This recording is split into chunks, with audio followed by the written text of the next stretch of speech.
लग्नाचे दागिने म्हणजे श्रीमंत पेशवाई दागिने, नाशिकचे सुप्रसिद्ध सराफ मयूर अलंकार सराफ। ताज्या बातम्यांसाठी नाशिक न्यूजच्या YouTube चॅनलला सबस्क्राईब करा आणि बेल आयकॉनला प्रेस करा।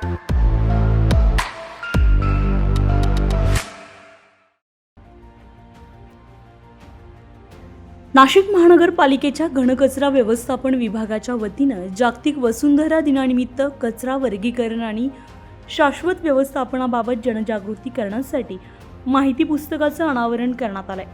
स्वच्छ भारत अभियान अंतर्गत तयार करण्यात आलेल्या या माहिती पुस्तकाचं अनावरण महापौर हिमगौरी आडके, उपमहापौर विलास शिंदे तसेच स्थायी समिती सभापती मच्छिंद्र सानप यांच्या हस्ते करण्यात आलंय।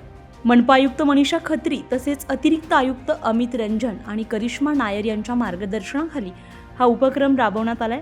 हे माहिती पुस्तक central for science and environment अर्थात CSE नवी दिल्ली यांच्या माध्यमातून जनजागृतीसाठी उपलब्ध करून देण्यात आलाय। आज जागतिक वसुंधरा दिवस आहे आणि त्यानिमित्ताने अनेक उपक्रम खरं तर काही गेल्या महिनाभरापासून आम्ही विचारपूर्वक मांडत आहोत। नाशिक महानगरपालिका आणि येणाऱ्या कुंभ पर्वाची ही गोष्ट लक्षात घेता आम्ही असं ठरवलं आहे की आपल्या सगळ्यांनाच नाशिक हे अतिशय स्वच्छ, सुंदर आणि हरित हवं आहे।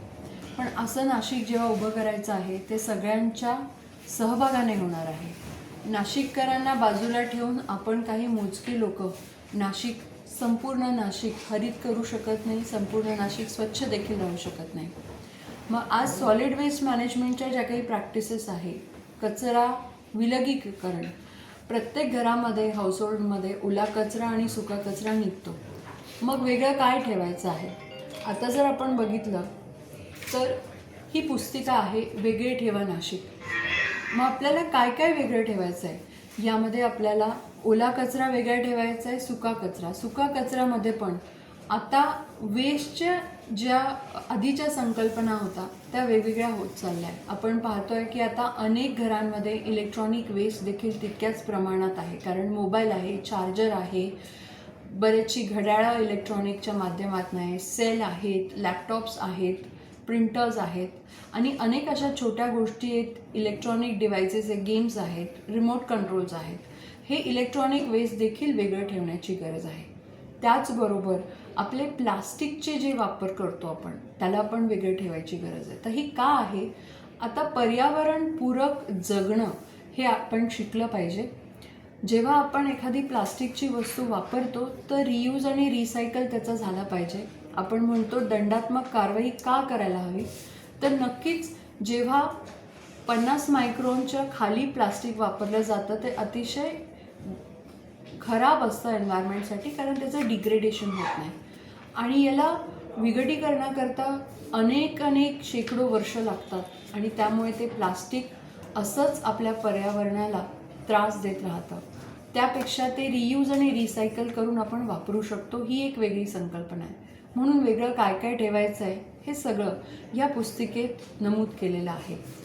या माहिती पुस्तकाच्या माध्यमातून नागरिकांना घरगुती तसेच व्यावसायिक स्तरावर ओला आणि सुका कचरा वेगळा ठेवणे, ओल्या कचऱ्यावर स्थानिक पातळीवर कंपोस्टिंग प्रक्रिया राबवणे तसेच सुक्या कचऱ्याचा पुनर्वापर आणि पुनर्प्रक्रिया करण्याबाबत सविस्तर मार्गदर्शन करण्यात आलंय। कचऱ्याचे योग्य वर्गीकरण केल्यास पर्यावरणीय प्रदूषण कमी होऊन स्वच्छता, आरोग्य आणि शाश्वत विकास साध्य होण्यास मदत होते, यावर भर देण्यात आलाय।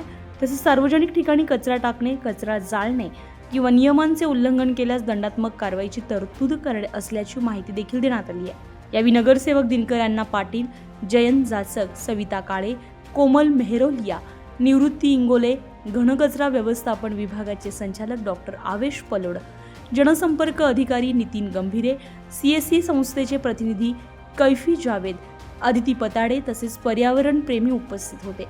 हे माहिती पुस्तक शहरातील नागरिकांपर्यंत प्रत्यक्ष तसेच डिजिटल माध्यमातून पोहोचविण्यात येणार असून स्वच्छ नाशिक, सुंदर नाशिक, हरित नाशिक या ध्येयासाठी नागरिकांनी कचरा वर्गीकरण आणि शाश्वत व्यवस्थापनाची जबाबदारी सामूहिकरित्या पार पाडावी असं आवाहन नाशिक महानगरपालिकेनं केलंय। Bureau report, Nashik news, Nashik. ताज्या बातम्यांसाठी नाशिक न्यूजच्या YouTube चॅनलला सबस्क्राईब करा आणि बेल आयकॉनला प्रेस करा।